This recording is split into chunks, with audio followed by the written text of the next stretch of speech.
Hello and welcome to Fraggle Talk Back to the Rock, the unofficial Fraggle Rock podcast brought to you by toughpicks.com. This is the podcast where we cover Fraggle Rock Back to the Rock episode by episode, along with the talented producers, performers, writers, and builders who help put it all together. I'm your host, Silly Creature Joe Hennis. Today, we are talking about Season 2, Episode 8, Colder Boulders, in which Red Fraggle single-handedly creates a domino effect of ecological disasters. This week, we're excited to welcome back two fabulous Fraggle performers.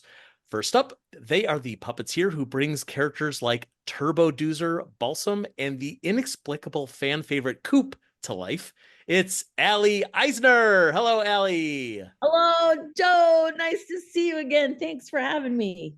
Of course, what a thrill to have you here.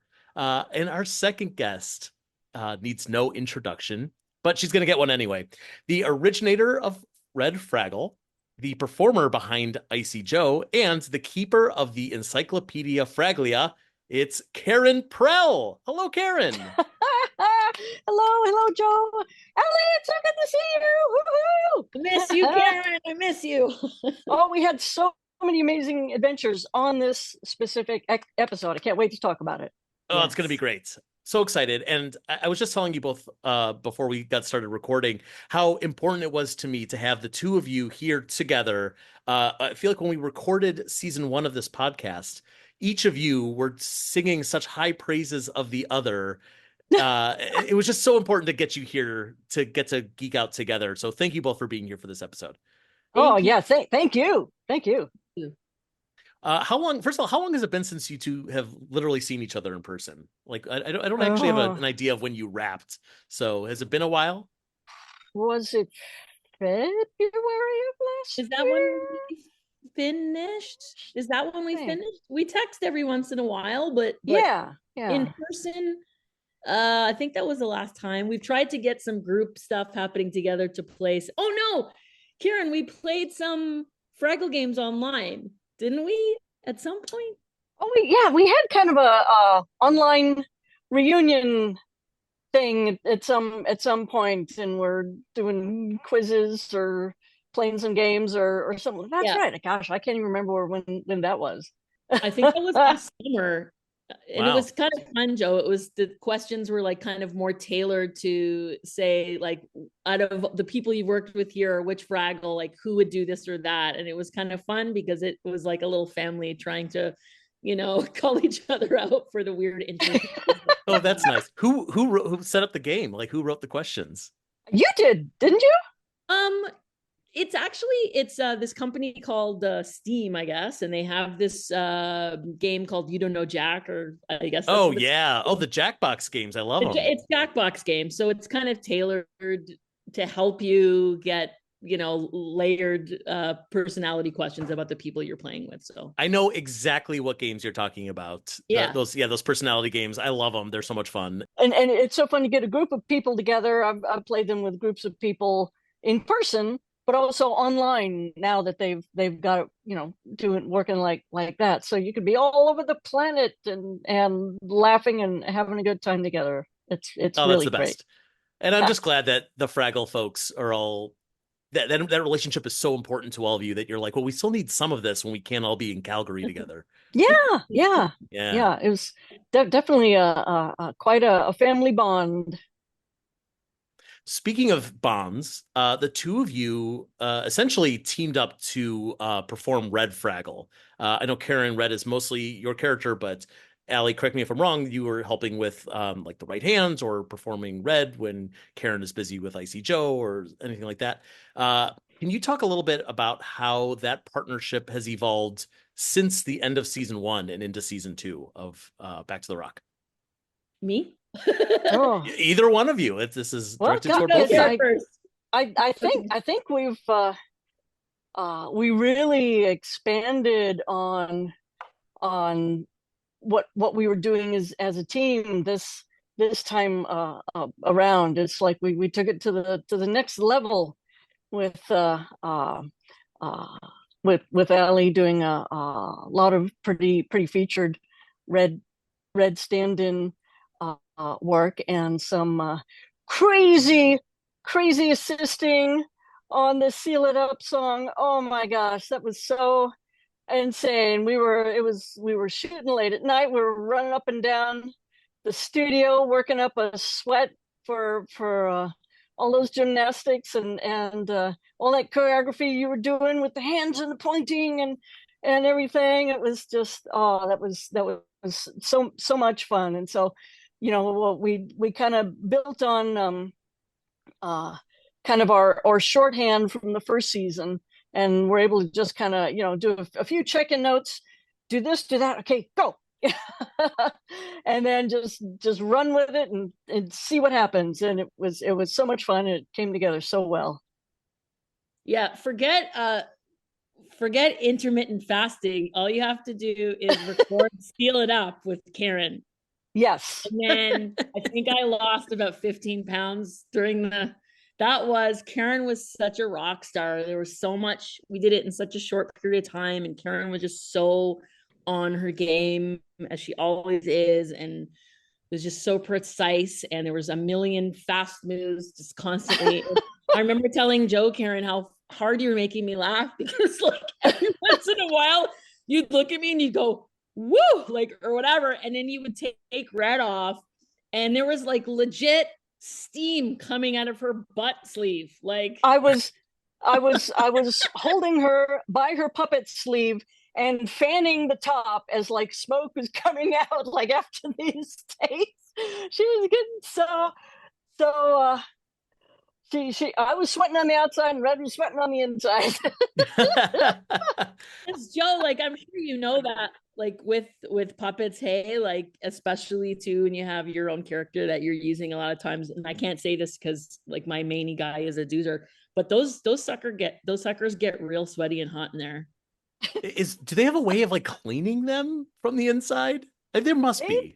They have ways of refreshing them, and we do have several different versions of the characters. So if one just needs to kind of cool down and get refreshed, we got another one, and we also use those if we have like big rigging changes or costume changes, and it's easy to pick up another one and keep going. But yeah, that song we were shooting, it was one of those things.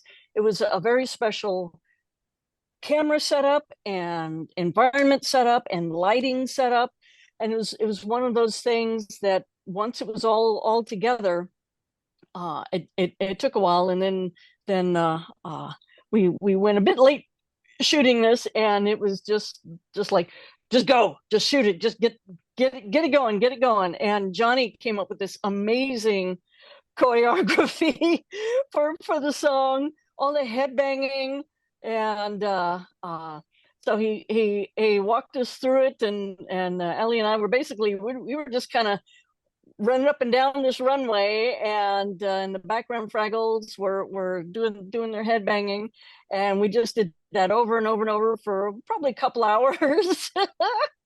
Yeah, that would do it. Yeah, that would because we had to finish it. It wasn't like, oh, we'll finish it tomorrow. It's like, no, we got to finish it tonight. Okay. Yeah. And oh, what a blast! What a blast! Ended up looking so rad. It was so funny, and yeah, all that energy. It was just kind of perfect. It matched our energy performing. It matched the energy of what the Fraggles were doing, pretty much. Mm-hmm. Sure.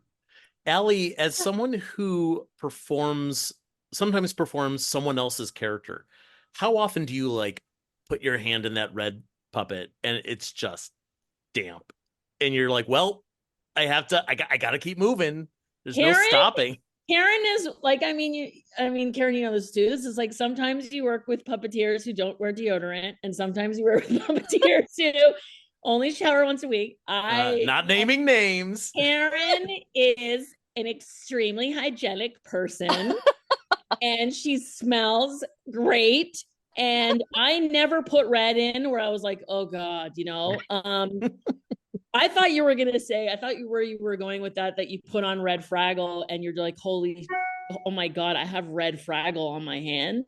Like, it's more, I don't care if it was sopping wet. I just couldn't believe Red Fraggle was on my hand. No, but Karen Karen, it wasn't too sweaty at all. And they also have, it's such it's a caring set, like physically in terms of everything from how they took care of things COVID wise, but also there was hand sanitizer everywhere too. So because a lot of these puppets, especially the gaggles, you share, right? So people were always sanitizing beforehand and stuff like that. And Karen is very, very thoughtful, always very thoughtful. So, puppeteering is a contact sport. So yeah, that's right. And you're working armpit to armpit. So yeah, you try to be think about the team. Yeah. But usually sure. like for Seal It Up, that was just all me puppeteering the puppet. But other scenes where you stepped in to do Red, it hasn't been in the middle of a all out workout. So then the puppet is in pretty good shape.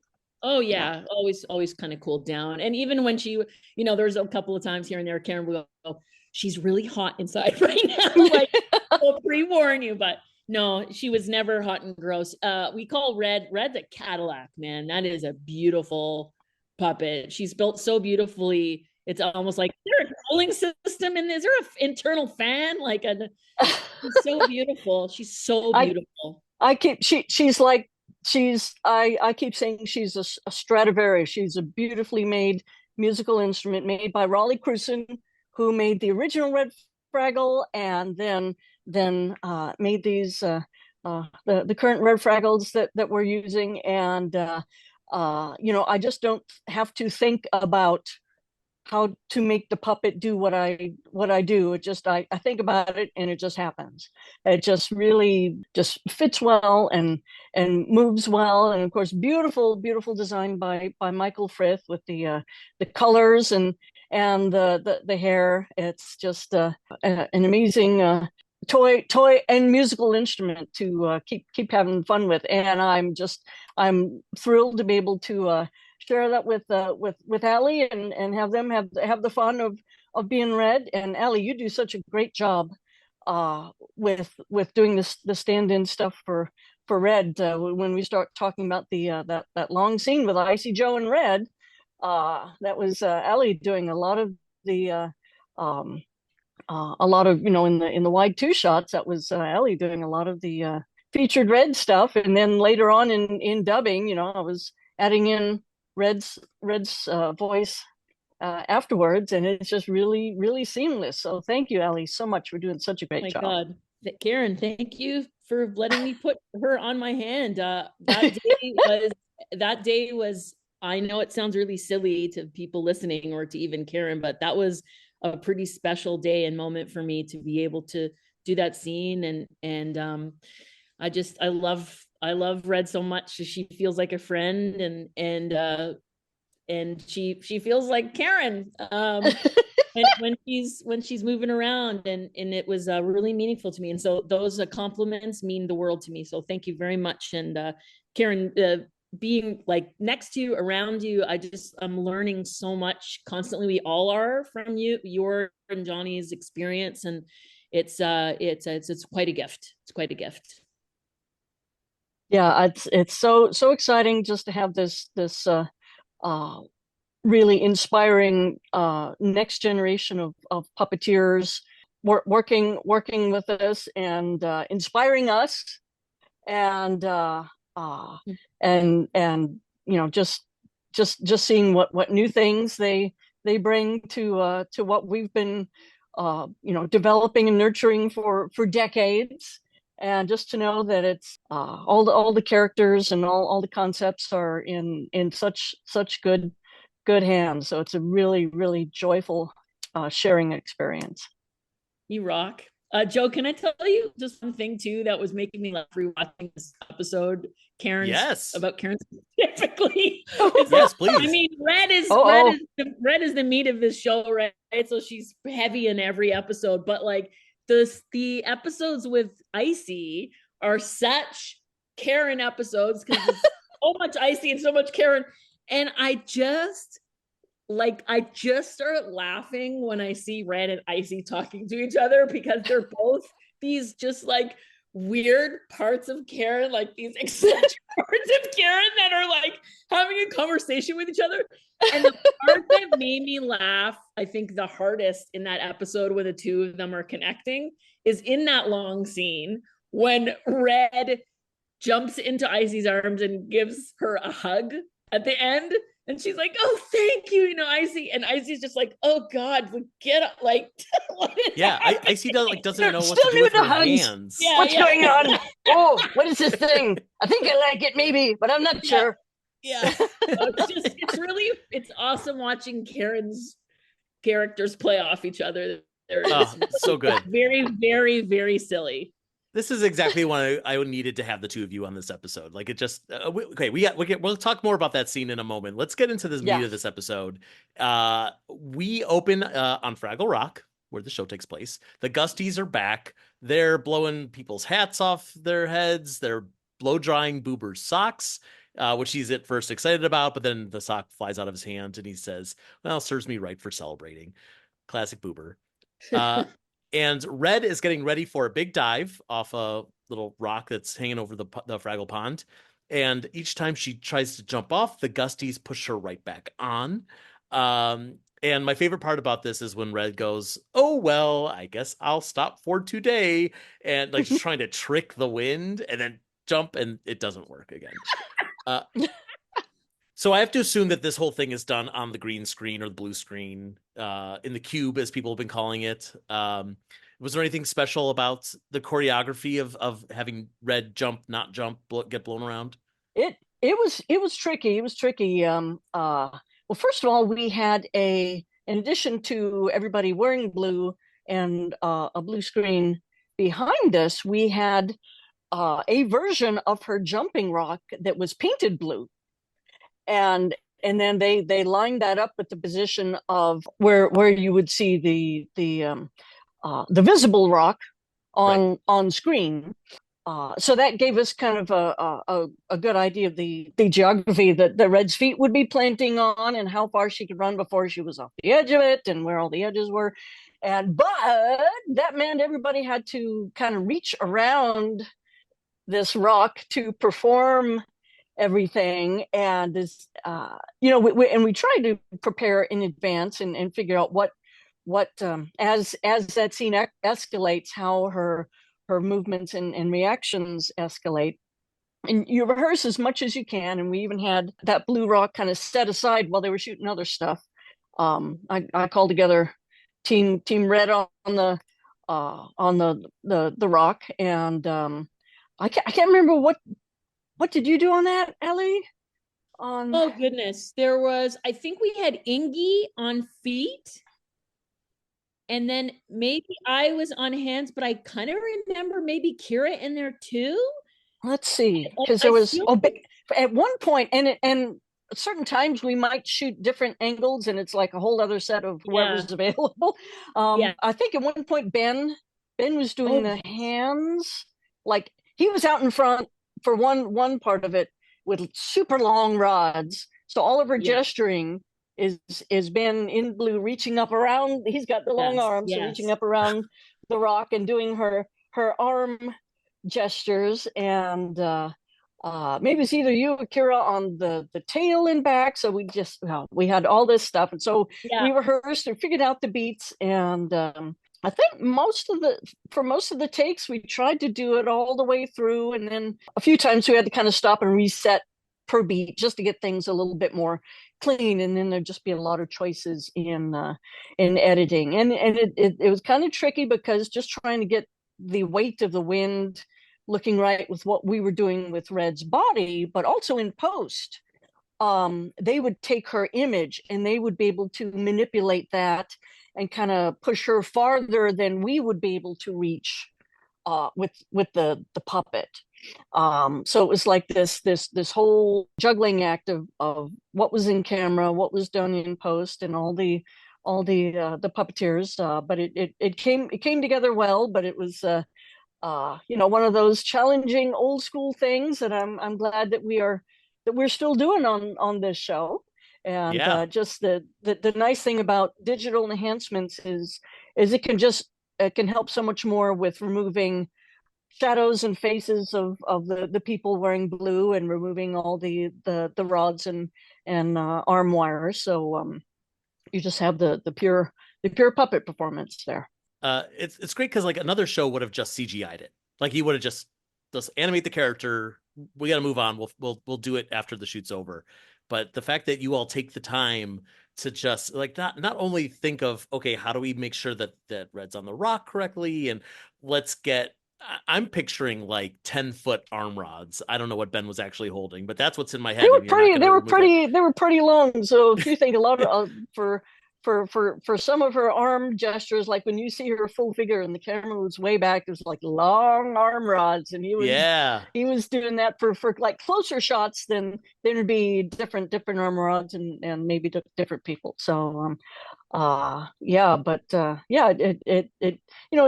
just fun having those problems to solve, and having an awesome group of people to work together to solve them. Yeah. And how would you have done something like this on the original Fraggle Rock? Like when you don't have the same technological capabilities. Well, we did similar things on Fraggle Rock. So the characters, just because what we shot, the composite image was composited live on the original Fraggle Rock 40 years ago. So, still shooting against blue. But the characters would be more restricted. There was no post of grabbing the image and manipulating it. And also any shadows, any arm rods, you couldn't have someone with their face uncovered off to the side and get that cleaned up in post. Like everybody had their full masks on. And if you were doing something and saw like a really bad shadow, or someone's mask slipped and you saw a bit of skin floating in the air, then you'd have to stop and do it again. So we did what we could 40 years ago, and we were still able to do some pretty amazing things. But now we're able to just take that idea and push it even more, and it's quite a relief to kind of take away some of the things that we used to worry about, and concentrate more on the still complicated, full body performance part of the fun problem. Yeah, right. Yes, very much a fun problem. Allie, were you going to say something earlier? Did I interrupt you? Yeah. The Team Red that Karen is talking about, like Ben that day. Yeah, I think he was on the super long rods, and he did such a great job. And Ben is such a great puppeteer. And he, as you know, like the longer the rods, the squirrelier it is to kind of very precise, and the shorter the rods, the easier are to control. But kind of a rotating cast of fun people, helping Red, always doing her diving and all her amazing fun dance and exercise stuff. But the great thing is that we're all learning all of Karen and Red's favorite moves and favorite dances.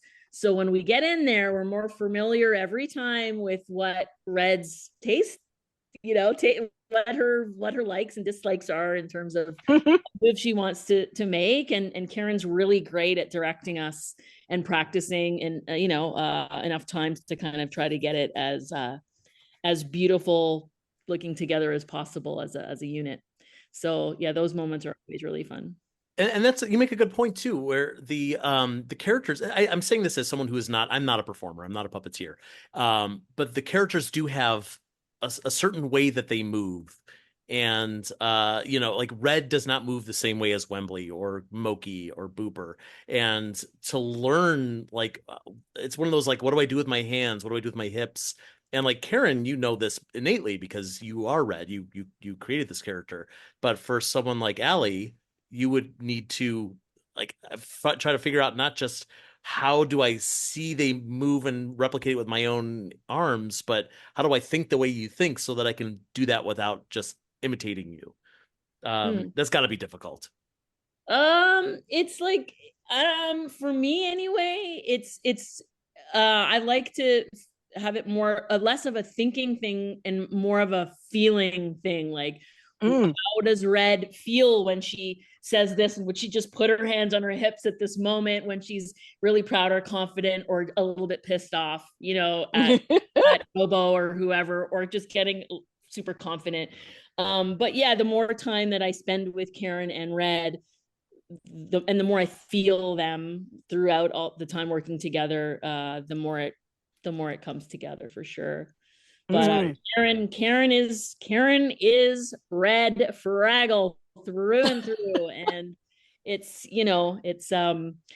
it's always really great to Karen's really great at, after I've had her on or whatever, to come up and go, that was really awesome. I love it. Do that just like that again. Or comes up and says, okay, when you walk in this time, how about, so she's a great communicator. And so she'll tell you what she wants and what she needs if she feels like it can grow slightly in a different direction, because it's her and her character. So very, very supportive. So yeah, that's like the dream scenario when you're doing somebody else's character, because otherwise, without any feedback or guidance, you want to make sure you're doing justice, like to Karen. So it's always great getting that feedback. Well, and just working together and giving that feedback is just a way to do justice to and show respect for everybody's contribution, everybody's work to this whole magical experience that we're creating together, and just trying to get it the best it can be under sometimes challenging circumstances, and to celebrate when it really comes together and really works. Mm-hmm. Because sometimes you don't have control, like, over when you're spraying a bunch of in one scene I remember once we had to spray a bunch of, what was it? It was like shaving cream or something. Oh, just like, and you Uncle never Matt, know, that like, was, I think it was season 1. Uncle Matt brought back whipped cream, and they had this rig to spray it, and oh my gosh, it was we kept trying a few things, and then we realized, okay, that is just not going to work, and we finally got something, but it was one of those fun. It's like, I don't have any idea how this is going to work. Let's figure out something. But the outtakes are great. The outtakes are great. And then you just have fun with it, and they got enough to to tell the story. But in between, there's just whipped cream spraying everywhere, and we're all just laughing ourselves silly. It's like, this is so ridiculous. What are we doing? Are you sure you're all working and not just playing every day? No, it's like, or the opposite. It's like Red's really and then just like out of the whipped cream thing, it goes like, like hardly anything, just like dribbles of spit, like nothing. Fantastic. I can't remember if they enhance it, and this is something where it's good to fix it in post. I can't remember if they added something in post just to be a bit of a stronger spray, or I feel like they had to, because like the whole, I mean, I'm going off my fuzzy memory of season 1, because the characters are just being like doused with whipped cream. Like I remember like Gobo ends up with like the mustache and the goatee.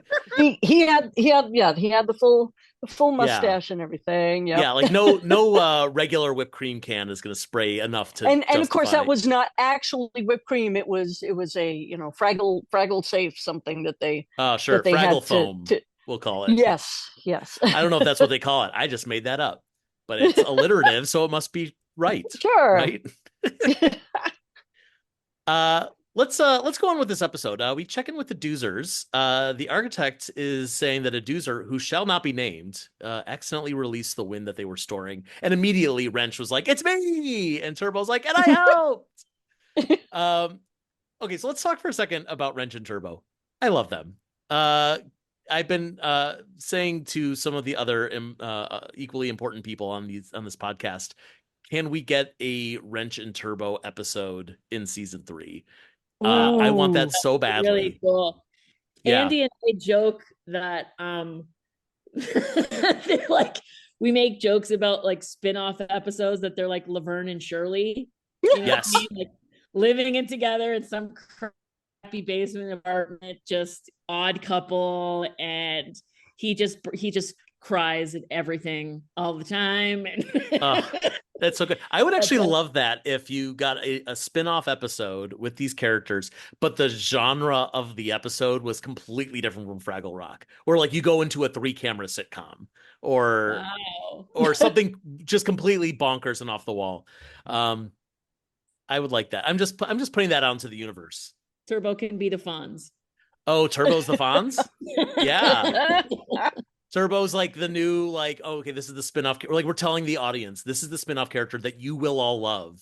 And if you don't, then something is Right. obviously wrong with everybody involved. Thanks for saying that about them. Andy and I have a really great time doing those two characters. But the cool thing about season 2 is that so many new Doozer characters were created. And, like Amy and Dan got to do these two super nerdy, funny. What were they called again, Karen? It was like Was that research and development? research and Oh, development. it was Jordan. It was Jordan and Amy.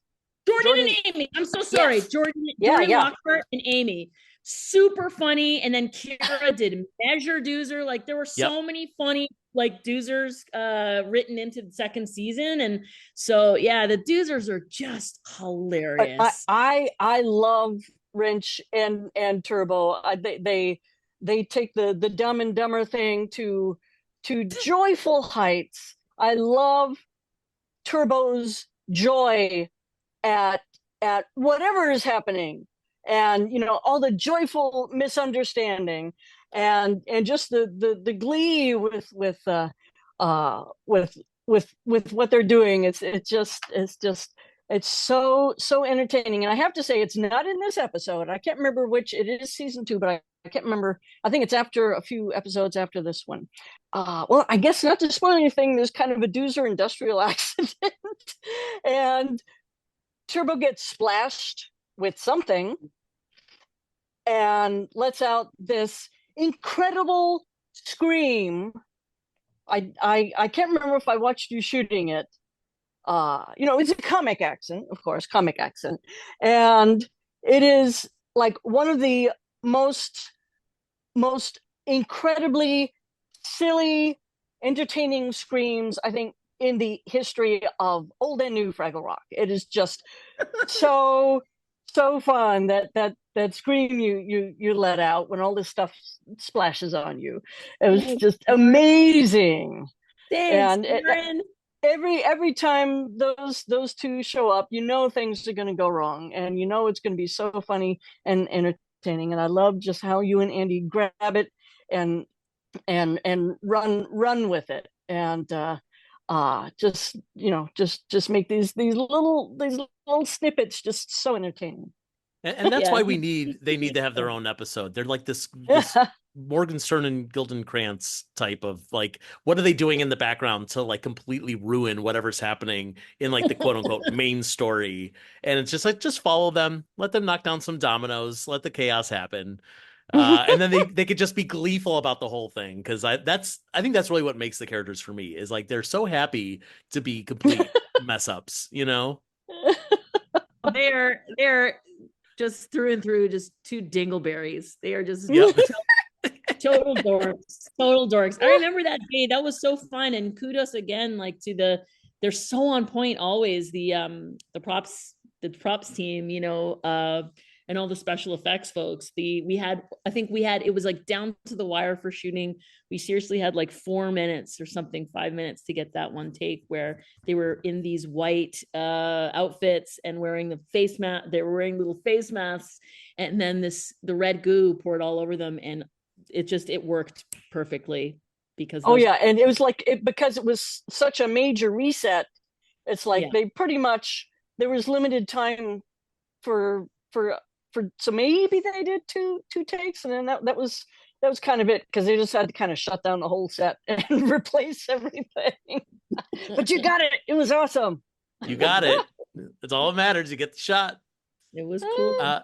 The architect Doozer tells the rest of the Doozers that the strawberries have taken over the Gorg's garden. There are no more radishes. But before the Fraggles find out, let's help them get more radishes down here, and let's build a delivery system. It's going to be a whole lot of work. And of course, all the Doozers celebrate. It's great. I have no notes about this. I just love the Doozer's loving work. Can we just say how awesome Architect is, please? Oh, Again. of course. Architect and Cutter Pen, awesome double act, especially between takes. You probably heard that Johnny and Donna, they just go off on oh my gosh. Their improv, Donna Kimball and Johnny Tartaglia's improv in between takes as those two characters are bonkers. Like I cry. I'm crying. And then you know, the in-between stuff, they kind of build up this energy, and by the time that they shoot, it's so loose and it feels so good at their moments. They're such a good duo. They're such a great duo. Yeah. Yeah. Yeah, again, like spin-off, right? Like, can we just get more of that? Also, I would love to see these outtakes. I know that they're completely anachronistic.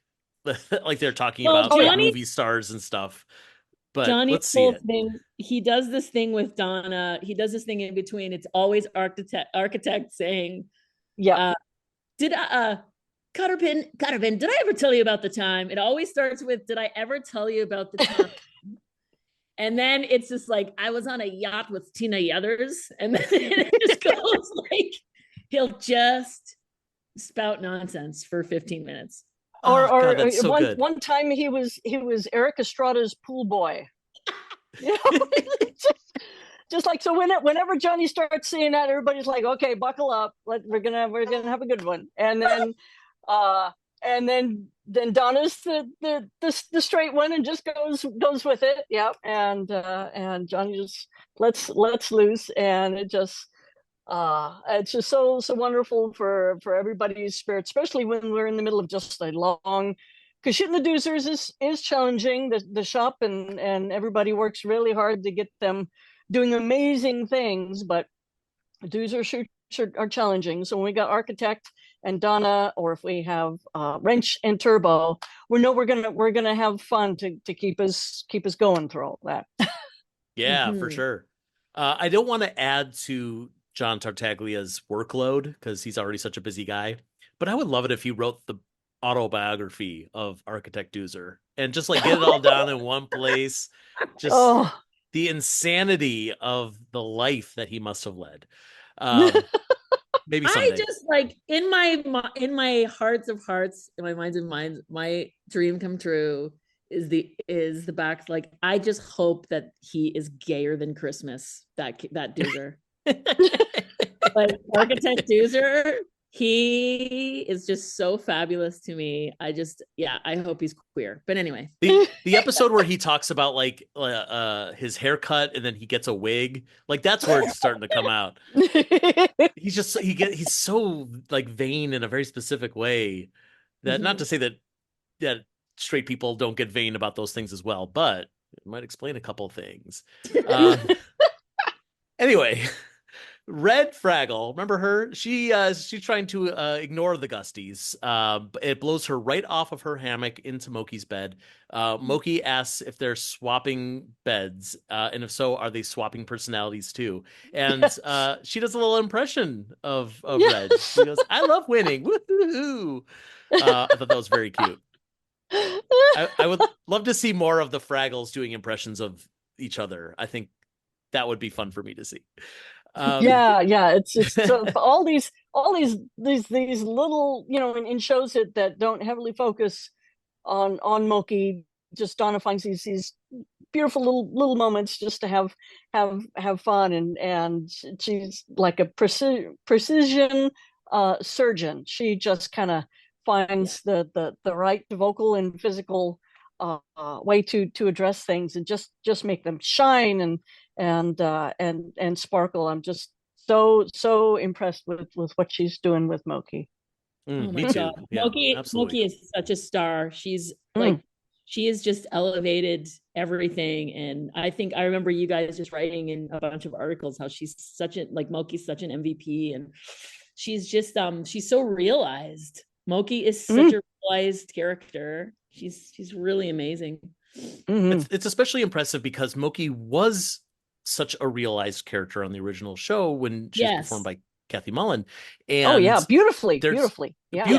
I mean, I love Moki from the original series, and it's hard for any of the performers to be picking up someone else's character, but Moki had, for understandable reasons, had to go through so many important changes to kind of update her for season for Back to the Rock. And Donna Kimball not only handles that so well, but she embodies that character with so much real life that what we're talking about right now about her being so fully realized is she's not a carbon copy. She's not well, we had to try to change a few things, and so she's a little false to who she really is. It's no, absolutely not. Like, she is a fully formed character, and I love watching her in a different way than I did Kathy Mullins' Moki. It's really cool because it's like, yes, definitely. Both Mokis are fully realized, but it's really cool. It's more that Moki, just like people, they grow and they change and they blossom and they become more of who they are. And so that's the way that I see Moki now, Yes. Yes. Yeah. I love that. So Red is deciding to solve this problem of these Gusties. She's going to seal off the Great Hall. And so this is where we get the song that we mentioned before, Seal It Up. It's like this headbangy pop song, kind of rock song. My favorite part about it is there's this Fraggle like way at the top that's playing the drums. And it's adding so much energy. And also, I'm sure you guys feel this a lot when there's a lot of Fraggles on the screen, but they're all on the same level. There's all this empty space at the top 2/3 of the screen. And to give us something to focus on that's up there really kind of fills it in. Who is performing that drumming Fraggle? Do you know? Andy and Amy?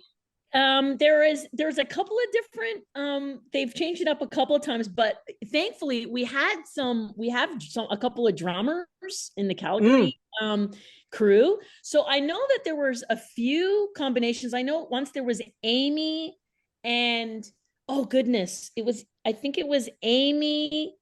Could it have been Dean or Derek? And I think Andy did another drumming guy in another scene when we were walking. Oh, yes. Yeah, that was a different thing. But yeah, that drumming guy up above, oh my gosh, it's now slipping my mind. But we all loved it so much that we were all like clapped after. Oh, yeah. Yeah. That's great. Yeah, it's like a real rock show. I mean. Oh, yeah. Yeah. Yeah.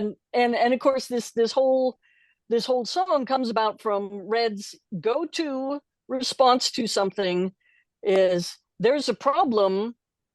I have to control it, and I will not consult with anyone else and go into it 150% and talk everybody.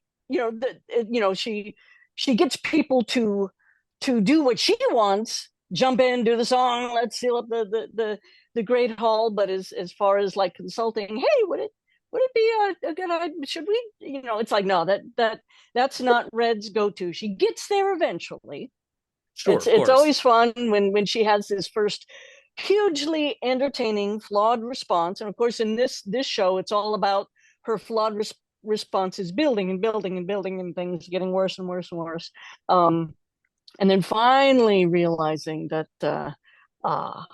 she's got to approach things very, very differently and take others and the environment into account. And as usual, that her first response is to go big or go home. And of course, we got to demonstrate that with this awesome song. Yeah. And all the, again, another very tricky technical thing, getting visually communicating that they're blocking up all the tunnels into the Great Hall. So yeah, there was a lot to juggle to get all that to work and be clear to the audience. Yeah, and it looks great. I mean, I've been trying to kind of note as I'm going through this series for the podcast, when there's these big musical numbers, how much behind the scenes work do I feel like there is? And some have new sets, or the CG enhancements, or new props are built, or things flying around, or whatever it is. And some of them feel like all the work is being done by the puppeteers, because like in this one, for example, it's just a couple of prop pieces and a lot of choreography and some flashing lights, and that's it.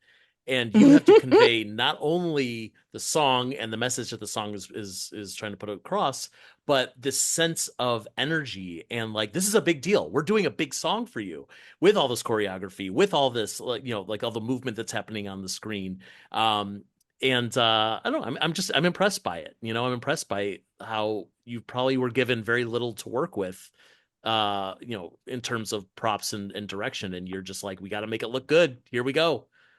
Yeah, and this is a situation. Once it was together in the edit, we realized we could use, because it's such kind of a hard cut right into the song and all this stuff happening, that could use for the audience, especially younger members of the audience, a little bit more clarification of Red's intentions and what she's doing. So there are a few times in post where I added a little bit more of Red, like when she finishes talking to Moki and she's running out to the Great Hall, as her like back is to camera and she's running out. I can't remember if she originally said anything or was just running out, but we added some dialogue to kind of explain things a little more. And even in the middle of the song, again, when Red up and down the runway, when her back is to camera, there's just a little bit more explanation added to remind people what this was all about. So that's kind of a typical thing that usually happens once you get it all together and you've done all you can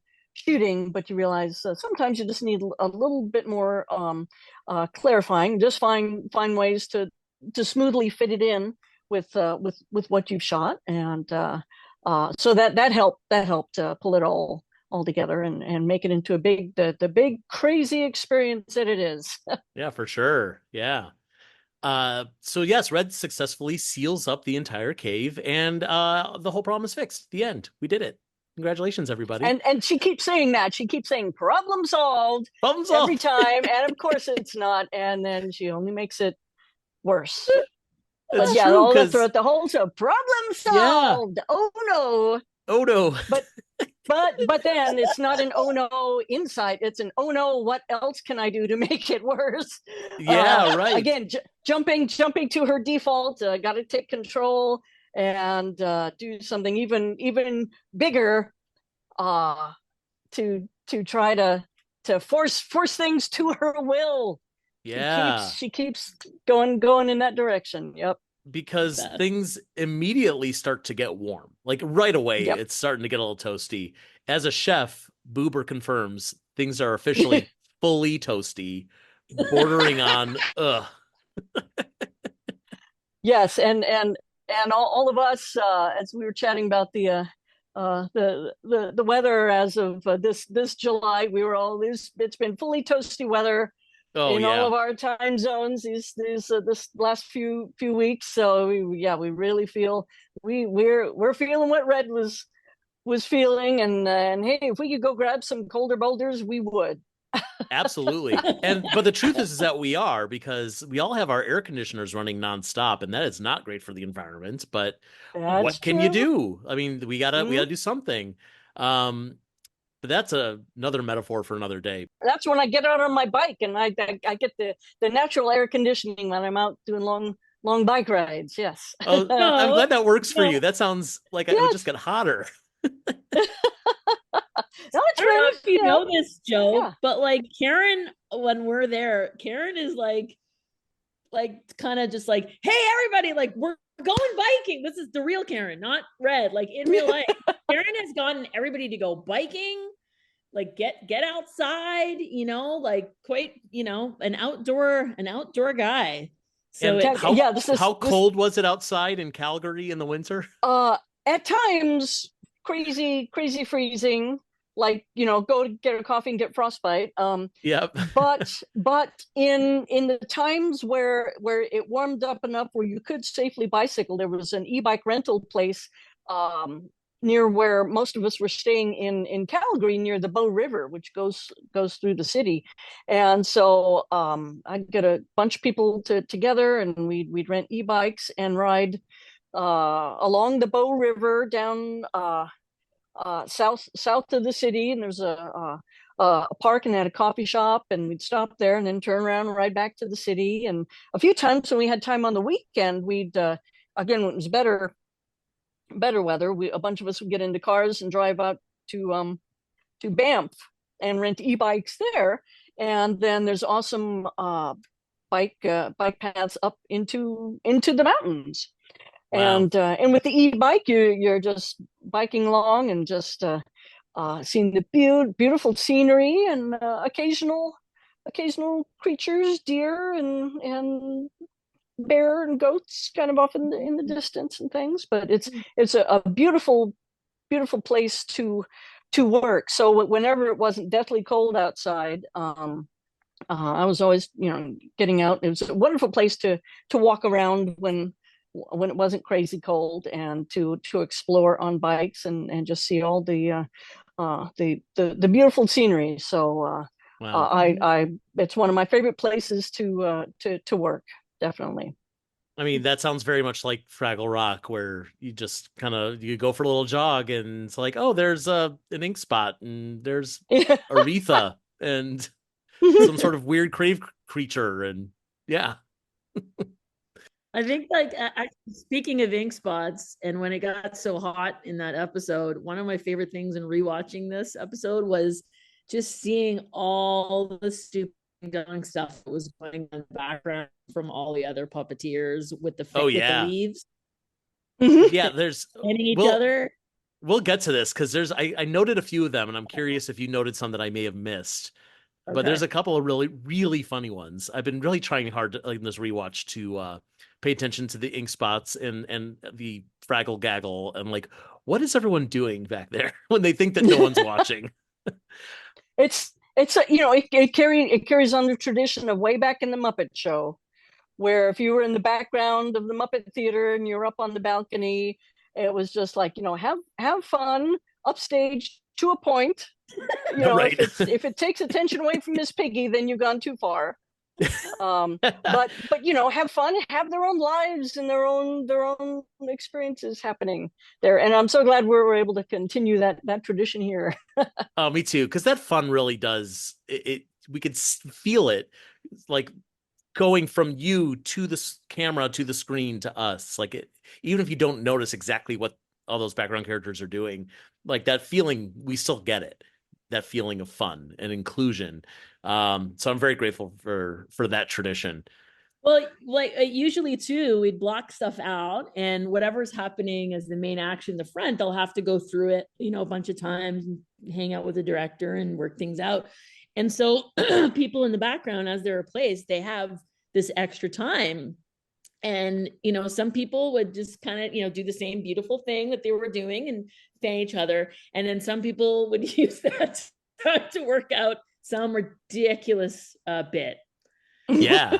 And actually, one of my favorite things is, this is totally left turn, but making Karen laugh, I think, is some of our favorite things to do.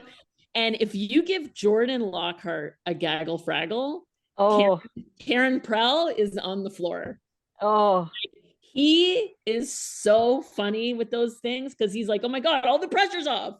And he just, he's so funny with those things. And Karen, I don't know what it happens there, but Karen is on the floor with him.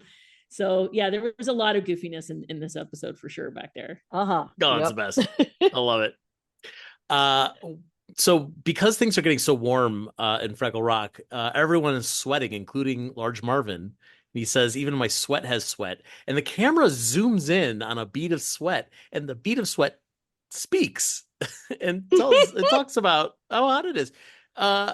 Okay, so how big is this thing in real life? I read on the wiki it was Frank Meshkalite who was performing it, I believe, if that's accurate. Actually, Karen, I wanted to ask you that. When I rewatched it, I was like, whose voice is that?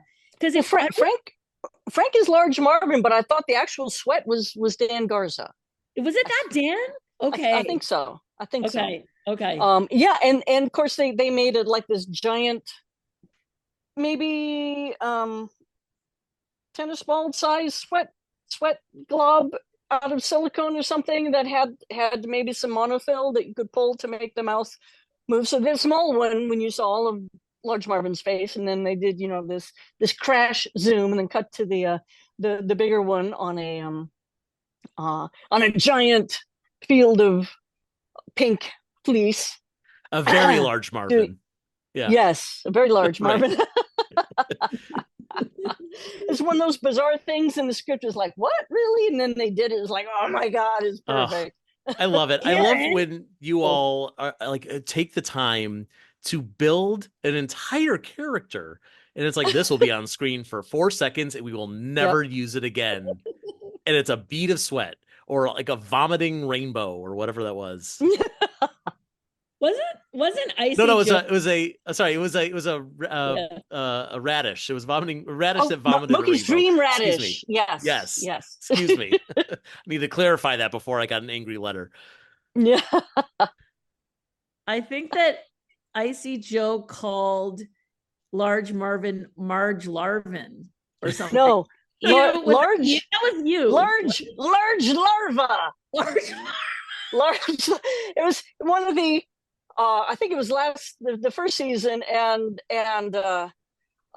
so Icy Joe became one of the people on the council, yeah. and not during an actual take, but in between takes, of course, people are doing okay, and for some reason it's like, hey, large larva, and so everybody enjoyed that. She's still learning everybody's names. That makes sense. Yes, that sounded correct to me, Yep. We check in with the Gorgs. The Gorgamax has been working perfectly. There's no more radishes, only strawberries, and they're growing like crazy. But Pa is so lazy, he doesn't even want to sit up to grab a strawberry. He's telling Junior Gorg to build a machine that will feed the radishes directly to him. We will catch up with that in a little bit, but we're setting that up here. And we also get a check in with Doc and Sprocket. Sprocket gets a package from a company called Woof Woof Yum. It's a subscription service that delivers dog treats from around the world. But, it's a whole lot of packaging for one little biscuit. And later on, Doc is going to tell him all about how it went from different locations all over the planet with the planes and the trucks and the trains and et cetera, et cetera. So it's actually really bad for the environment that he signed up for it. And it seems like this is a message against a certain worldwide delivery service that, I don't know, maybe it's named after a river somewhere. I'll let everyone kind of figure that one out themselves. Well, it also applies kind of in general to, the price of everything we desire, and just having some awareness of what it really means to get these things that you like, but almost take for granted. So I really love it at the end, Doc's little lesson that she presents to Sprocket about that. And poor Sprocket, he's so sad, but so sad. Poor little guy. It's just good, to have awareness as far as what the final answer is. That's kind of a bigger question, but just it's similar to Red. Just thinking kind of the bigger picture of the consequences of your desires on others and on the environment. Definitely. That's right. I mean, and it's true, we can't control Woof Woof Yum. They're still going to make their product and ship it around the world, but we can still have control over our own, our own footprint. And I think Doc and Sprocket in these moments, that comes across really well, because it's not quite as big as the colder Boulders problem, or excuse me, the Gusties problem here, because this is a real thing that the Fraggles are dealing with for an entire season, and they got to figure out how to control these Gusties, and now the heat and all the other problems that are going on.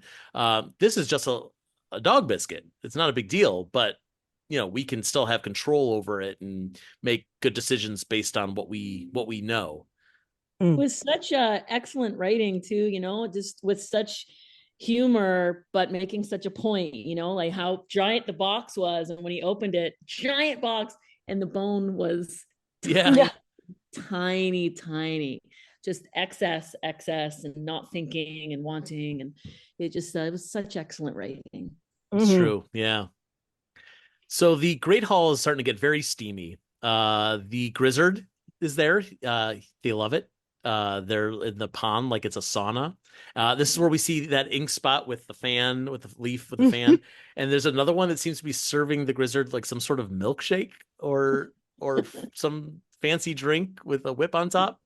Adorable. Radish Love it. smoothies or something. Yep. Yeah. Also, I have to wonder, like, is this something that was in the script so that the props people knew to make it, or is it something like on the day they would go like, "Oh, you know, it'd be funny if we whip this thing Gosh, together really quick. Just go, go, I, go. I Make can't a I smoothie." can't remember. Sometimes the people in props or on like the doozer team, something may just a very general scenario is in the script, and if they have the time, and if Hmm. they have like an exciting idea that's doable within the time, they might just whip up something like that and bring it out, and we're like, yes. Oh, love So that. yeah, I can't remember if that was in the script, but I'm really glad they were able to do that. What a fun job that you all have. That it's just like someone would just say, "Hey, you know, it'd be funny. Let's make a Fraggle milkshake." And then someone goes, Mm. "I'd love to do that. I'll just do that in my spare time." Because I it's either that or I could play Candy Crush on my phone, and I'd rather work because Fraggle Rock is such a fun show to work on. It's really Mm. cool. Wonderful. They really, they just become so much of the humor and comedy of the team, these folks that just will think of something last minute that is so absolutely hilarious. Yeah. Also, Tanya kills it as a Grizzard. Hmm. I love her. Hmm. She's so silly. He's so just that attitude of like it's kind of like Pat from like old SNL that like, oh, I'm just gonna I don't know how to I can't do impressions. Yep. I don't know. There's just something like so like are they disgusted or are they happy to be here? I can't tell, but okay, Who sure. knows? Who Yeah. knows? So Red vows she's gonna find a way to cool the rock down. So she stumbles on Icy Joe's cave. Icy Joe's in there trying to make her walking stick move with her mind. Um, Nothing's happening. She's still working on it. And her cave is cold because she has a colder boulder, which is this glowing rock that keeps everything cold. And it's such a cool looking visual because it really is glowing. Um, I, I mean, again, props to the props people for Yeah, making and this I cool and I thing. think most of the time uh the the frosty, not steam, but the clouds of cool moisture coming off of it were practical. They had a Whoa. tube going up, and so they had lights, and they had a tube like going up through the bottom, and all that was practical. It's just a few times if they really needed to emphasize something, they might add a little bit in post. But yeah, that was the real thing there. Hmm. That's cool. That's cool. I didn't it didn't even occur to me that it could have been real. Yeah, That's yeah. yeah, well done. Um she Icy Joe says that she learned about the colder boulders when she was frozen for hundreds of years. She says, "You know, I was awake the whole time." That does something to a Fraggle. Is this I know that's holy so like that's terrifying, and terrifying? I've asked myself what would she have been thinking about during, and I don't even want to go there. Only Icy Joe knows what she was thinking about. I mean, Oh, when we met Icy Joe in season 1, it was not clear. It seemed deliberately like does she act like this because she's been frozen for hundreds of years, or does she act like this because she was a curmudgeon back then and she's a curmudgeon now? And like, getting this confirmation of being awake that whole time, it's like, oh, so she was tortured. Okay, got it. She's been driven insane, and that's fun. It is very funny. Like, don't get me wrong. I there's don't. I'm there's not. like there's they hinted at it, they just dropped a hint for the audience to do with it what they will, and without anything specific being part of the story. But definitely it's fun having the curmudgeonly side, but also I love kind of her joyful innocence, Hmm. like the fact that she thinks she can make her walking stick walk. And even though when she was first introduced, it was about her being angry. It wasn't. It was just kind of something that felt like it just wouldn't be fun to sustain. So start to hint at things that she could take wonder in. Although I think her she was getting really fed up during her introduction song back in season one, and I think that was just because she was hangry, Yeah, right. because she hadn't eaten in 400 years, and she said she wasn't hungry, but she just wasn't thinking straight, because she was like really hangry. And when she finally got the radishes she wanted, then she kind of calmed down a bit. um but I definitely like continuing with her when she's in these different situations, and she'll be in with the crowd. She has no idea what's going on. It's all new to her, just paying attention and being confused, and soaking it all in. It's like she's just trying to make up for lost time, uh and and not understanding things doesn't stop her. Yeah, I just like having fun when she finds things to be passionate about, or excited about. Sure.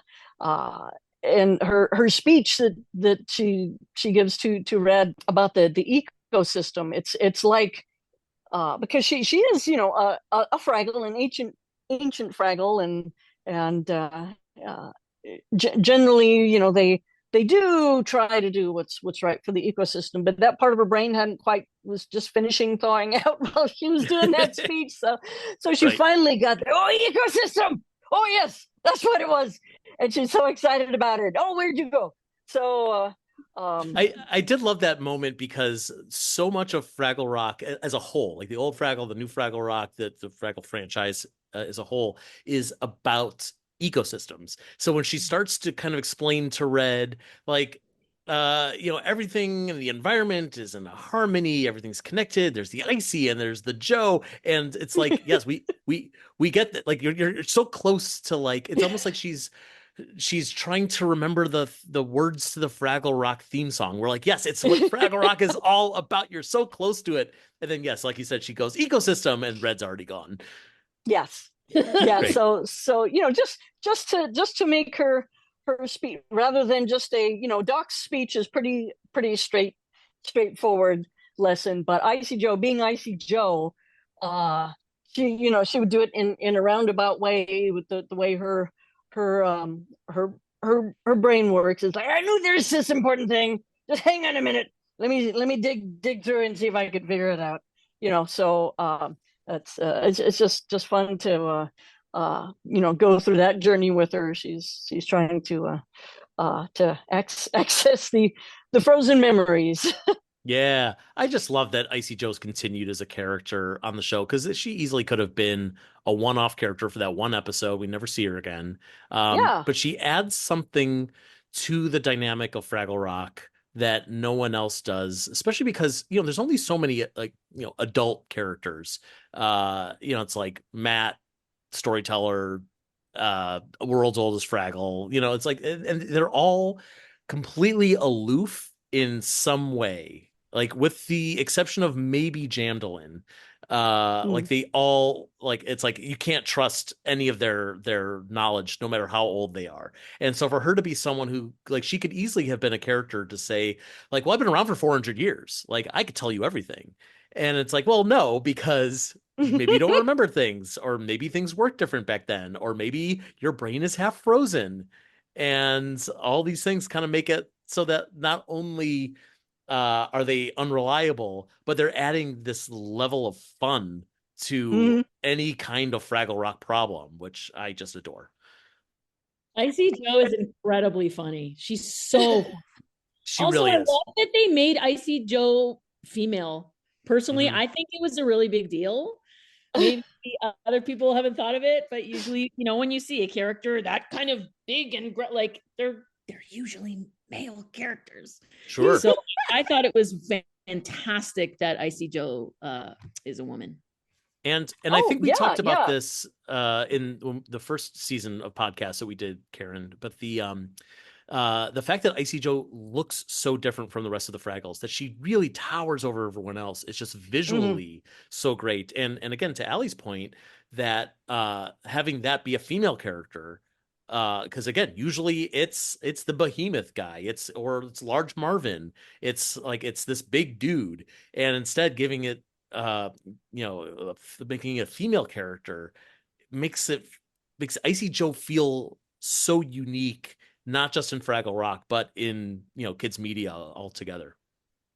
Yeah, I've just enjoyed exploring that kind of character, which you don't usually see, and finding something in myself that identifies with her bizarre physicality and worldview, and being able to do more with her this season has been fun. But I have to give a shout out to Ben DeRoche, who of course Icy Joe is another example of it takes a village.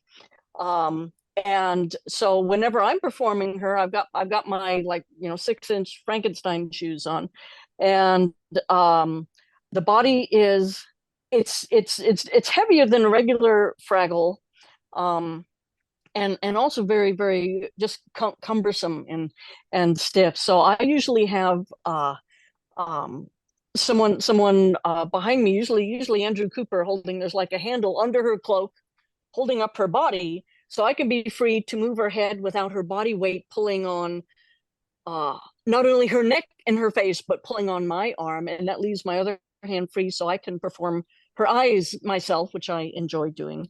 And then usually Ingrid doing both hands, or sometimes if she needs her hands really spread out, Ingrid and Ben doing her hands. But we had a lot more happening in this episode, especially when we had Red and Icy Joe together, where Icy Joe had to be a lot more mobile, or extended acting scenes where if there was more emphasis on Red, having someone else do Icy Joe's. So I looked for someone who was tall enough, especially for being like mobile and running around, which happens like later after this episode. Someone who didn't have to wear tall shoes, and who could, if they really have to, hold up the whole body just with their hand. And so auditioned a few people, and Ben became Icy Joe's stunt stand-in and performance stand-in, like Allie for Red. And so there are scenes where I'm in Red, and Ben is in Icy Joe for some of the talking, and then I dub it afterwards. So there was a little, just depending on what the emphasis was on the performing, I'd be jumping back and forth, jumping in out of my tall shoes, and of course Ben can just walk up and put his hand up, and his hand is taller than me wearing my Frankenstein shoes and having my hand up. What must it be like to be tall? I always wondered. I would love to be tall. Man. Beats me. But he does such a great job with Icy Joe's performance. And sometimes if there's like group scenes and Red is doing some foreground stuff and Icy Joe is back there and maybe has a few lines, just to keep things going, rather than stop and change my shoes, blah blah blah. It's like, Ben, just keep going, do the lines. I'll dub it afterwards, because I know he'll be able to do a great job, and then I'll just stay in Red so we can kind of keep shooting moving. And just like with Allie doing Red, I know Icy Joe's in good hands with Ben, and that definitely came in handy with later episode where Icy Joe is literally running across the length of the Great Hall at speed, and I knew even attempting to do that with my village around me wearing my Frankenstein shoes, that would be an industrial accident. And yeah, that's a broken ankle right there. Yeah. Yeah. So Ben was able to take over doing that and doing a brilliant job. So yeah, so there's these scenes with Red and Icy Joe. There's just a lot of swapping back and forth, but it all looks seamless, and I'm just so pleased with how it turned out. Yeah, it really does. So back in the Great Hall, Boober is trying to deliver soup to the Fraggles. It started out as gazpacho, but now it's a hot tomato bisque. I thought that was very funny. Moki says she's going to go back to her cave to do an ice meditation, a thing that she really hopes is real. And Red is there with a colder boulder, and she's dressed in her cute little winter clothes. And that's it. They did it. Problem solved. Problem solved. Problem solved. So Red and Moki and Lanford are now nice and cool, but what about everyone else? And Red says, oh, well, everyone can just come in here when they want to cool down. Problem solved again. And then we get this great shot of like dozens of Fraggles all crammed into their cave. I feel like we get a lot of group shots like this in this season. I feel like it's happened a few times already. How many performers do you think are stuffed in this one shot? Oh, everybody. It was bonkers. It was bonkers funny. We were, no joke, smashed up against each other laughing. Oh yeah. And there was a lot of people double fisting. A few people, yeah, and and of course, the Fraggles are all tight together. But when you attach a human being, a much bigger body underneath each of those, then we were even more smashed underneath. Yeah. Did anyone get a photo of everyone just on top of each other down there? Sometimes someone grabs a photo underneath of stuff, but if everybody's busy.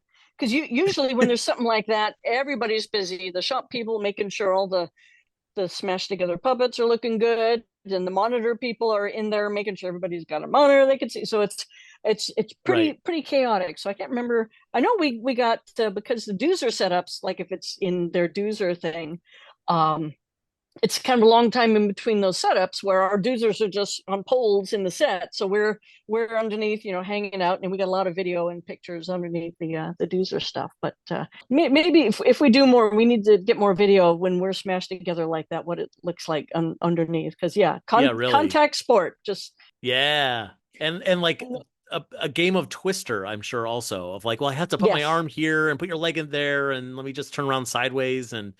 However you could fit, dozens of performers. I liked how that scene started with Gobo going, out, you're on my, just like how something. Yeah.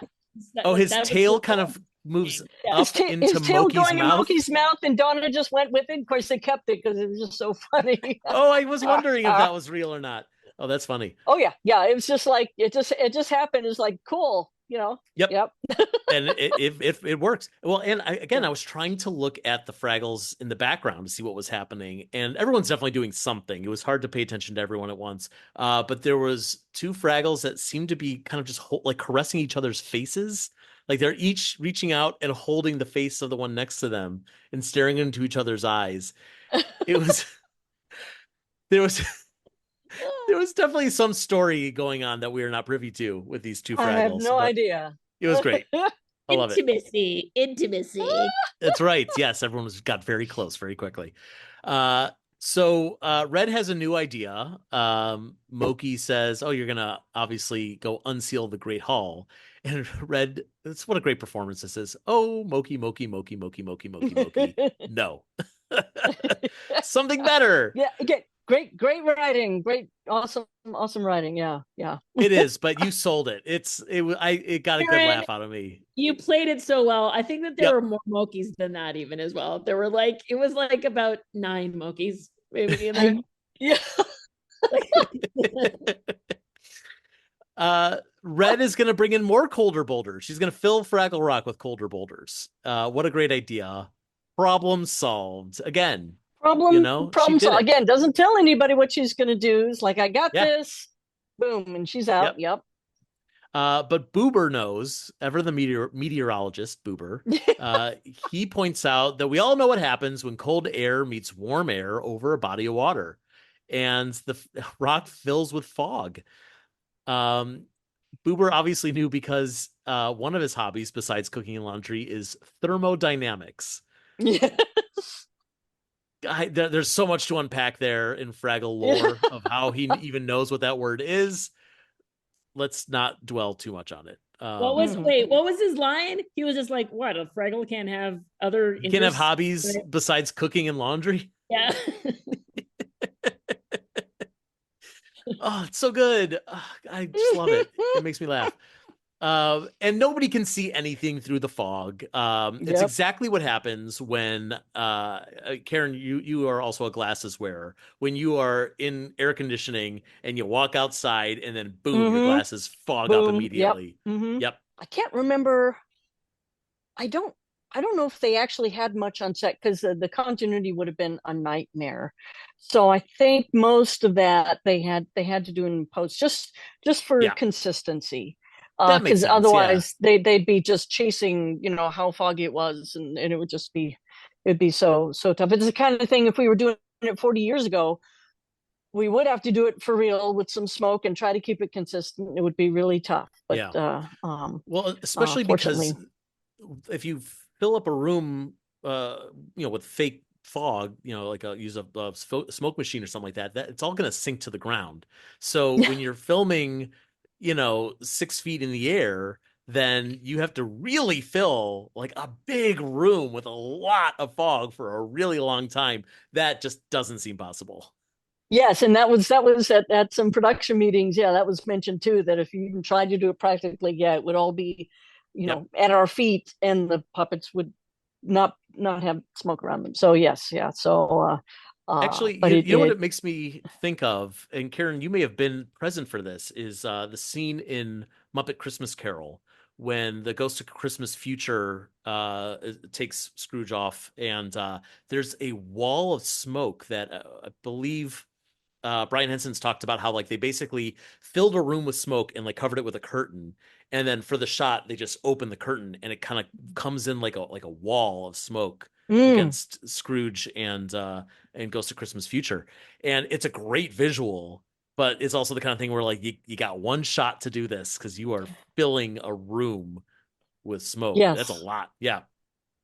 Yeah, and it's the kind of thing that it would be these days. Doing it practically would just be kind of crazy budget and schedule wise. So it's like, oh my gosh, please take care of it in post. Yeah. But at the time back for that movie, so much still there were some computer options, but there was still a lot that had to be practical. But these days, I'm so glad that we did not have to worry about that, and the effect, it just works so well, the way they have it rolling in and reacting, and then just kind of the glow with everything. They did a really good job making it look like fog and not smoke. Literally, sure, yeah, but like moist fog, just having that glow in there. Just made it look just right. Yeah, you're absolutely right. I really like how the Fraggle Five also kind of did a very similar thing. As they're looking around, they played it puppetry wise, where all their hands up or in front of them, kind of just feel to not bump into anybody else. Yep. As they're looking, and such a funny gag where Pogie pops up and just calls his own name. Yes. Yeah, everyone's calling everyone else like Moki, Wembley, and he's and they're like Pogie. Yeah, love it. Any chance for Pogie to say their own name, they're gonna take it. Yep. Love it. So Red goes to Icy Joe for help, and Icy Joe tells her that she didn't move the colder boulders. This is where the colder boulder was. That's where she found it. And she picked this cave because the boulder was always here. And Red assumed that she picked this cave because it was far away from all the Fraggles that annoy her. But it turns out that was just a perk. Yes. I like that. So she knows that you can't just mess with a delicate ecosystem. So now Red knows what she has to do. And she runs off. Again, like you said, she is not telling anyone what her plan is. She's just gone. But Joe goes back to trying to make her walking stick move with her mind. And she tries just asking nicely. She goes, please. Yes. Please. Yes. And it starts to move. It works. I moved it with my mind. Yes. And that was supposed to originally, so the gag was always that the ink spots would move it, but it initially was intended that, oh, she would see the ink spots and get disappointed, and I didn't want to do that. I wanted to keep her in that joyful state, and just be so thrilled and full of excitement and satisfaction, and excited about this new power she found with her brain, and just leave her there, and rather than seeing them and reacting and being disappointed. I just wanted it to end on an up note, and a silly diluted note for Icy Joe, because after 400 years in solitary, she needs little she needs a win, something to lift her spirits. So I'm glad we were able to end it like that. Yeah, I love it, and it's so much funnier this way to have a character who is like, well, we know as the audience, like, it's so stupid. You obviously didn't make it move with your mind, but she is in. She is sold on it. She did it. Now she's got telekinetic powers. She's going to be a superhero. She's going to save the world. Big things coming for Icy Joe. Oh, yes. Yes. This is where we get our second song of the episode. It's the song Lost and Found. Karen, I'm going to test your encyclopedic knowledge of Fraggle Rock here. Do you remember what episode in the original series this is from? Oh my gosh. Let's see. It was the Boober's hat. Yes. Well done. Boober's yes. hat. It's the episode is called You Can't Do That Without a Hat. That's right. And I don't know if we've ever talked about this, but it is a huge Fraggle blooper, original Fraggle blooper. Oh, tell me more. The original Lost and Found song. So the whole episode is about Boober not having his hat. He's going around with just his hair, no hat. And so we shot this song, long, complicated song. It was in another late night shoot. We were, shooting. Oh, good, we got that in the edit. And every once in a while, I'd come in and sit in on edits and just see how it worked. Not as a co-producer, but just as a fan of the production. And in the edit, they realized this whole song about Boober not having his hat. Boober was wearing his hat. Oh God! Oh no! Oh God! Because we shoot it out of order, and it was chaos, and everybody's used to seeing Boober with his hat on. And we shot the song, and it's Boober looking the way everybody knows Boober looks, and who knows what order we shot it and whatever. Didn't discover it until the edit. It's like, there's no way. We'd moved on to the next show. That was back when we shot it 1 week, we edited it the next week. In 2 weeks the show is done. It's locked, and it's like, can't do it.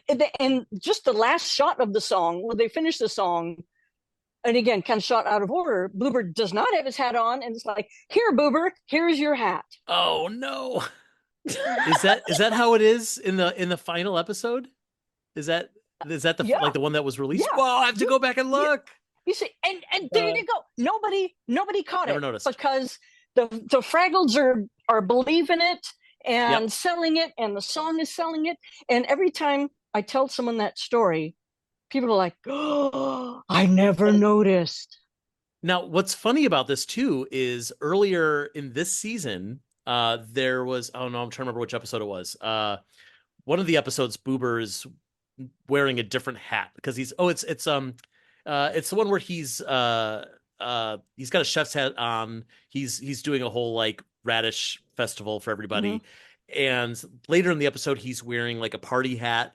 And then there's a couple scenes where he's not wearing his hat. And so I asked the question, is this the first episode in which Boober never wears his trademark brown hat?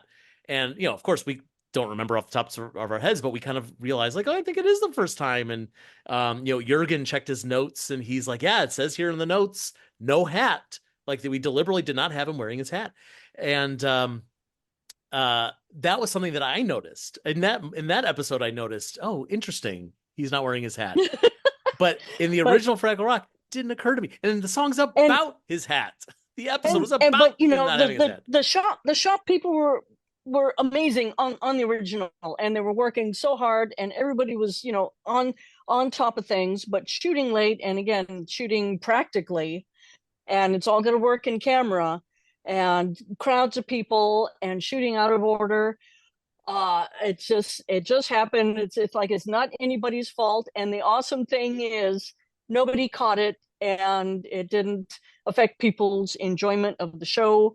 Yep. Or the song. And now 40 years have passed. We can kind of let people in on that. But yeah, Jürgen, he's the man with the plan. He's got his lists with the props and the state of hair, costumes, everything, and as well as our props. We got a lot of people just on top of that, because we are shooting the way we're shooting in blocks now. We're shooting what, two, three, four episodes at a time, out of order, like everything in the Great Hall for 3 or 4 episodes, and so they gotta stay on top of that. So I'm not aware of anything in this season. Nothing I've noticed so far. So yeah, y'all are doing good.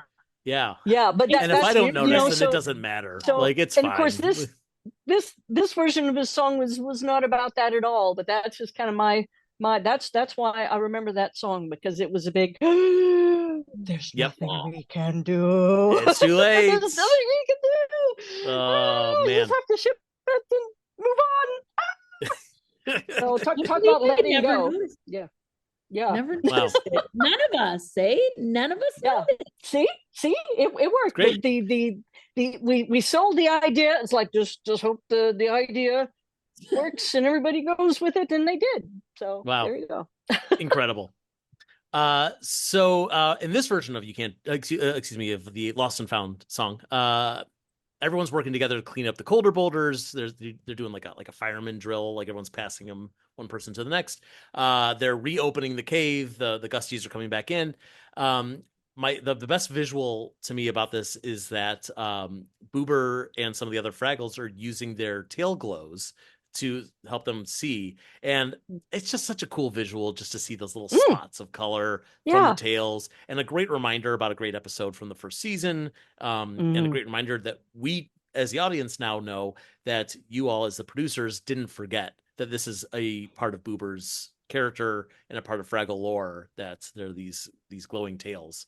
And Red admits that she might just have to be a little bit uncomfortable with these Gusties to avoid messing with the ecosystem. Like, that's a fair trade-off. But they worked up quite a sweat moving all these boulders, so they're going to go cool off in the pond. But who's in the pond? It's Grizzard. And Grizzard has been in the pond the entire time. Yep. And they are all wrinkly. How did you pull off this wrinkled Grizzard? I think they made... because the original Grizzard was from 40 years ago, so I think they made 2 new ones. One that could go in the water, and then one with the wrinkled body, just for that gag. It's like that one time gag of being in the water. Of course, now that we have a water Grizzard, then they can go in the water every once in a while. But the wrinkly one was just so hilarious. Again, that was one thing. It's just like a gag in the script. It's like, really, how's that gonna? Oh my god, it's awesome! They showed up with the final thing. It's just, that's how much people are just excited about these fun ideas and these creatively challenging concepts. And we got time to do this, let's go for it, boom, and they just jump in there. Yeah. Allie, did you notice the ink spots in the background of this scene? Oh yeah, actually, the rewatching this, what kind of blew my mind most, because I remembered on set, was the awesome choreography of all those moments of the the passing of the colder boulders. It was Yeah. really cool choreography. We had the puppeteers on each puppet moving from side to side, but also other puppeteers holding the boulders on rods to help pass it from hand to hand. So it was just it was a lot of choreography going on. And I mean, any song where I get to see Gobo play the guitar, I'm a happy guy. Oh yeah. I don't care what it is. I love watching Gobo play his guitar. It just makes me so happy. And he's so cute and funny at the beginning of it, how he just swoops in with his guitar. Yeah. Yes. Yeah, there was a lot of choreography in that tune. Yeah. Thank you for mentioning so those boulders had their lights, they had tubes with the smoke. So there was there was a line of several people with all the wired up boulders. They were just going down the row, and we were just standing there with and we had assistants that were operating both hands, so that as someone passed on a boulder, you'd wrap your hands around it, pass it on. And so the main puppeteers, we were just doing the heads. Our assistants were doing the boulders, and then the boulder people. So it was like this big line of choreography trying to get all the passing to work. Again, really tricky to do practically, but I'm so glad we did. Yeah, no, it looks great. And yeah, again, like it's the kind of thing where we as the audience do not think about how much work it takes to pull off something that looks so simple.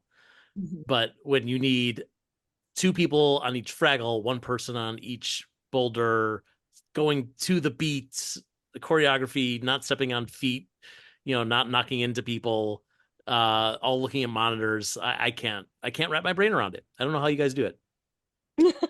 When it works, it feels so good. Oh, I bet it does. Yeah. How does it feel when it doesn't work? It's mostly funny, when you see just like, it passes really well and it passes really well, and then one boulder is just floating in the air. Yeah. There it goes. That was the weightless colder boulder. That was, you didn't know that one of them is actually filled with helium. It was being controlled by Icy Joe's mind, that boulder. That's right. Yes. I love it. Controlling it with my mind. Ooh. Yeah, it's continuity now. Yeah, we're calling it that she really does have TK powers. It's done. So did you notice the ink spots that were behind the Grizzard in the Grizzard scene? Oh my God. Were they just being ridiculous again? They were. And I was hoping that you might have actually known what they were doing. Okay, so there's 2 ink spots back there. Okay. And I'm sure there's like story that we didn't get on screen because they're the puppeteers, whoever it is just having a good time. So the first shot is they're both holding little cups and they kind of clink them together like they're going cheers. Yeah. And then the camera cuts away and then the camera comes back and one of them is lying on his back. And I can't tell if he's like on the rock or he's supposed to be floating in the water, if the water line even goes up that high. I'm going to leave it up to everyone else to decide what was in that beverage or what they were doing. But it's like there's a whole story going on back there with those ink spots. I miss that. I have to go back and look to see what's going on back there. Oh my gosh. I just love it. I would pay to watch them do dishes. Like, I don't care what they do. Yes, absolutely. The ink spots are my favorites. And this is the gift to me of now on my like 3rd rewatch of this season. And it's like, okay, I know what the Fraggle 5 are doing. I know what's happening in the foreground. I don't need to stare at that. I can look, what's happening up there? What's in the corner? What's that guy doing? Who's that weird looking Fraggle? And I can kind of start to put things together, or at least like put myself in the shoes of the puppeteers who are back there being like, no one's ever going to see this, but let's have a little bit of fun. God, I love it. I love it. Yep. There's one, I think you would find this fascinating as a puppet nerd, but they're the original puppets, the ink spots. And there's one ink spot that inside the palette, there's actually like a break. It's broken inside the top palette.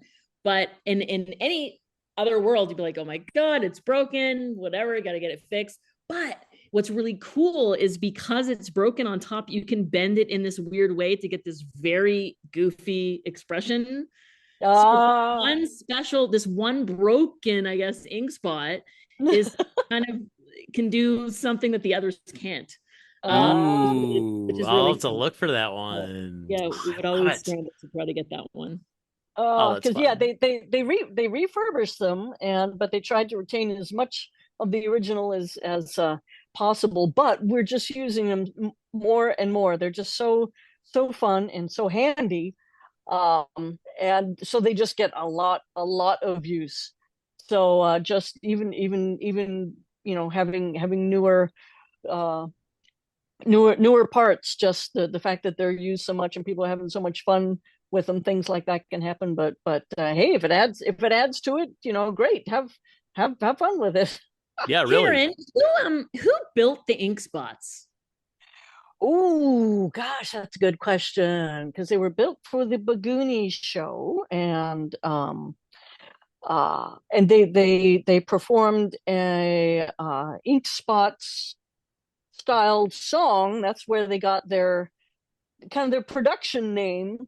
And I cannot remember. Um, they were the kind of thing that might have been such a last minute idea that they Yeah. might have been built in Toronto rather than built in New York and then sent Wow. sent to Toronto. So it might have been just a little bit of everybody. I do remember seeing the awesome Michael Frith drawings of what they look like. As far as like one main puppet builder in charge of that, I don't know.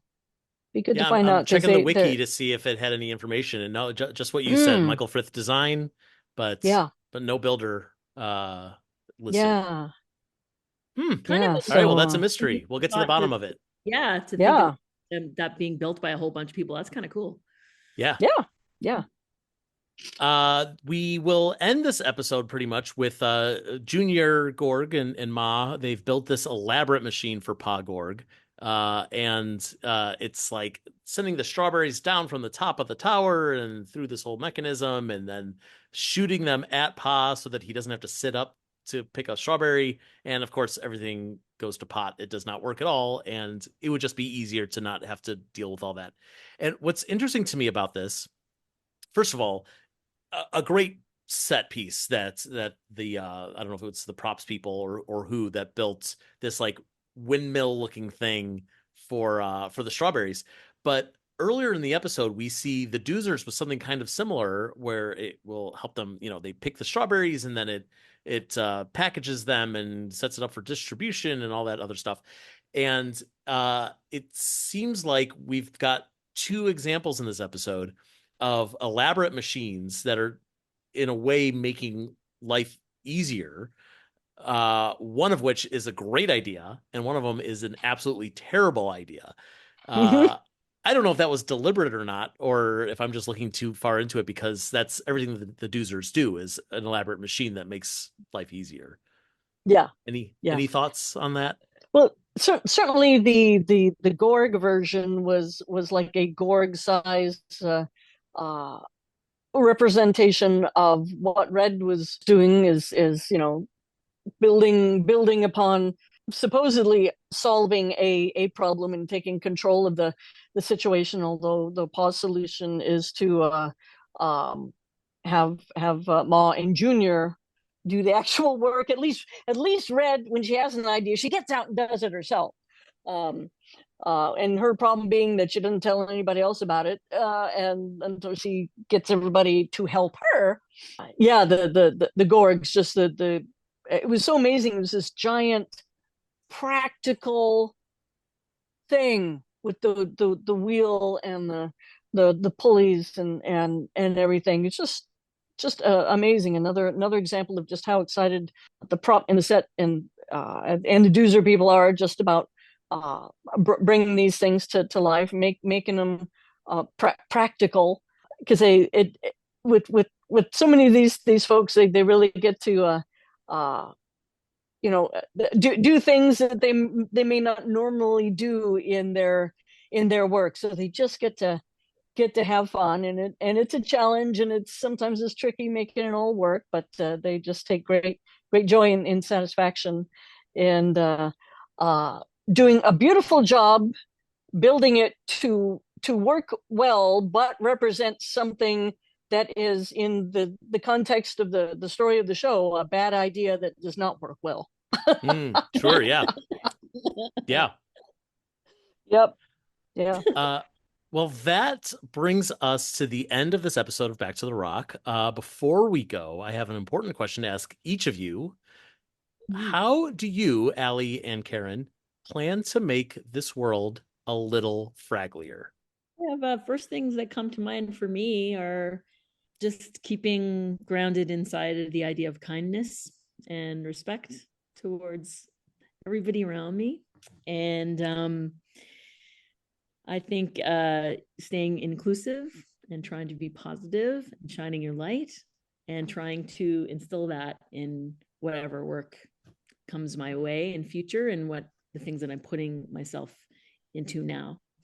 And those were the themes of Jim Henson's creations growing up that got me through a lot of hard things in my life. And I'm so grateful for that space growing up. So I think it's to carry all those ideas with me that brought me through and to keep putting them into things that I make for kids. And I guess to keep playing. Yes. Very important. Yeah.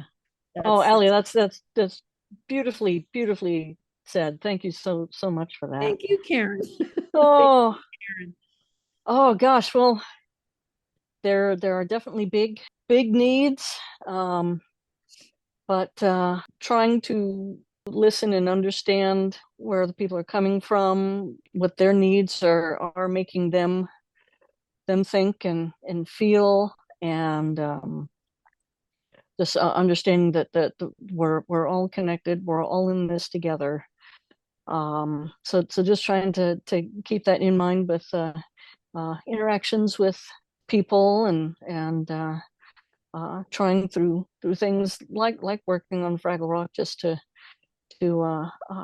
keep reminding people of that, and inspiring the next generation to realize it's an important message to sing and shouting and singing from the rooftops, and be willing to deal with tough challenges, trying to be open and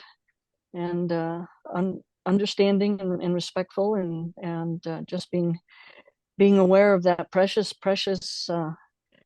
connection we all have to each other. It's hard work. It could be scary, but it's worth doing. Beautiful. Karen, you're the best. you are a hero, my friend. Thank you both, Allie Eisner, Karen Prell, for being here. It was such a joy to get to spend this time with you. It was such a joy to really delve into all things Fraggle Rock with you. And thank you for all that you put into this really remarkable, beautiful show. It's so important for so many different reasons, and I think we're all feeling it right now, that everyone needs to see it. Everyone needs to feel it. Everyone needs to learn from it. And you're both bringing something really special and unique to it that Fraggle Rock would not be Fraggle Rock without each of you. So thank you so much for everything, and thank you for being here.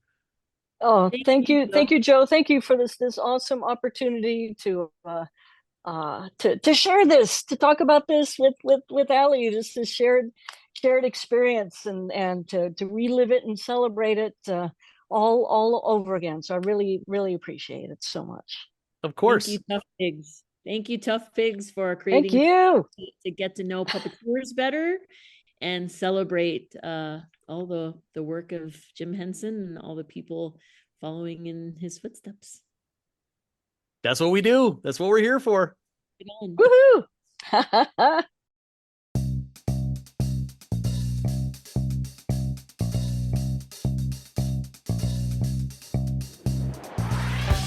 Fraggle Talk, the unofficial Fraggle Rock podcast, is brought to you by toughpigs.com. Produced, written, and hosted by Joe Hennis. Fraggle Talk art by Dave Hulteen Jr. Fraggle Rock mark and logo, characters, and elements are trademarks of the Jim Henson Company, all rights reserved. Transcripts provided by Caitlin Miller. Fraggle Rock theme song, written by Philip Balsam and Dennis Lee, is used with permission. Special thanks to the Jim Henson Company, Apple TV Plus, and the entire Fraggle Rock Back to the Rock family. Be sure to follow Tough Pigs at Tough Pigs on all social media platforms, including Facebook, Twitter, Instagram, and TikTok, and please consider supporting us on Patreon or by buying merchandise on TeePublic.